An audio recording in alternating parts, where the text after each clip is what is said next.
Hello everyone. तो आज की वीडियो में हम देखेंगे यहाँ पे कि इन्वर्स ट्रिगोनोमेट्रिक फंक्शंस के बारे में कि आखिर इन्वर्स ट्रिगोनोमेट्रिक फंक्शंस क्या है, इसका यूज कहाँ है, हम लोग क्यों पढ़ते हैं इन्वर्स ट्रिगोनोमेट्री, ये आया कहाँ से। देखिए, हम लोग क्लास 10th में जो पढ़ते थे यहाँ पे trigonometric function sine theta cos theta इसी सब के बारे में, उसी सब का थोड़ा सा डीपली फॉर्म पढ़े थे हम क्लास 11th में, जो कि था उसमें आपका इससे एंगल्स के बारे में पढ़े थे, ट्रिगोनोमेट्रिक फंक्शंस के बारे में पढ़े थे, इसी सब के इसके रेंज के बारे में, डोमेन के बारे में पढ़े थे। अब देखिए, अब इसमें इसी साइन का उल्टा जैसे साइन इनवर्स, कॉस का उल्टा कॉस इनवर्स, टेन का उल्टा टेन इनवर्स, तो जितना भी ट्रिगोनोमेट्रिक फंक्शंस है उसके इनवर्स फंक्शंस पढ़ना है, इसके उल्टा फंक्शंस पढ़ना है। ठीक है, ये क्लास 12 का सिलेबस है। तो हम देखेंगे यहाँ पे कि आखिर इनवर्स ट्रिगोनोमेट्री का यूज कहाँ पे होता है, उसके बारे में। The inverse trigonometric functions play on the important role of calculus. Inverse trigonometric functions जो है ये कैलकुलस को सॉल्व करने में आपको सबसे अधिक इम्पोर्टेंट कर दे। इस एग्जाम्पल में अगर किसी भी इंटीग्रेशन को सॉल्व कर रहे हैं, डिफरेंशिएशन को सॉल्व कर रहे हैं, अगर वहाँ पे इनवर्स ट्रिगोनोमेट्रिक का क्वेश्चन आए तो उसको हम आसानी से सॉल्व कर सकते हैं, क्योंकि वहाँ फॉर्मूला के माध्यम से हम बड़े से बड़े क्वेश्चंस को शॉर्टकट में ला करके हम और 1 से 2 लाइन में सॉल्व कर सकते हैं। ठीक है, एंड इसका यूज कहाँ है उसके बारे में देखते हैं। Concept of inverse trigonometric function is also use science and technology. हम लोग यहाँ पे इनवर्स ट्रिगोनोमेट्रिक फंक्शन का जो यूज करते हैं साइंस में, टेक्नोलॉजी में, इसका बहुत सारा यूज है। ठीक है, तो हम यहाँ पे सबसे पहले अभी शुरुआत करते हैं कि इसके रेंज के बारे में। आखिर देखिए कि how many types of trigonometric functions, there are 6 types of trigonometric functions. First is sine function, and second is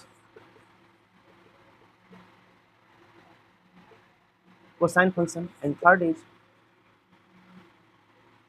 tangent function, and fourth is cotangent function,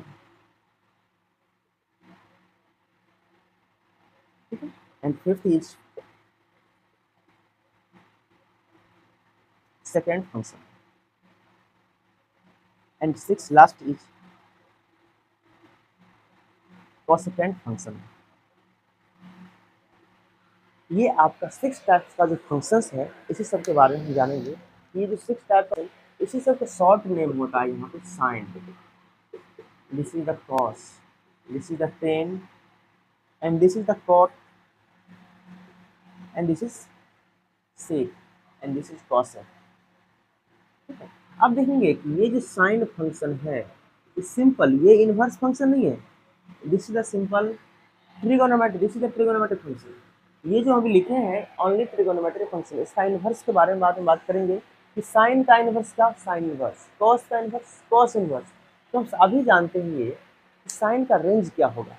तो साइन का रेंज का मतलब ये होता है कि साइन कहाँ से कहाँ पे जा सकता है, मतलब साइन का minimum value and maximum value क्या क्या आ सकता है उसके बीच में। तो हम साइन का जो रेंज के बारे में बात करें -1 से 1 तक, मतलब कहने का मतलब ये हुआ कि साइन थीटा जो होता है, साइन फंक्शन जो है उसके कोई भी वैल्यू, साइन 30 का वैल्यू 1/2, साइन 45 का वैल्यू 1/2 इस प्रकार से, और साइन 90 का वैल्यू इसमें 1, साइन 0 का वैल्यू 0। तो कहने का मतलब ये हुआ कि इसमें साइन का डिफरेंट एंगल्स पर साइन का वैल्यू डिफरेंट हो रहा है। तो उस डिफरेंट वैल्यूज में सबसे मैक्सिमम वैल्यू क्या होगा, सबसे मिनिमम वैल्यू क्या होगा उसके बारे में हम जानेंगे।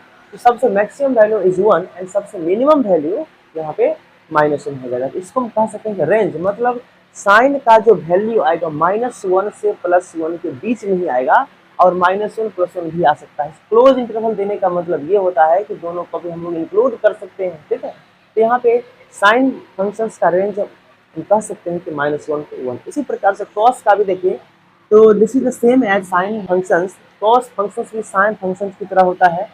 इसमें भी इसका जो रेंज है -1 से लेकर के 1 तक होता है।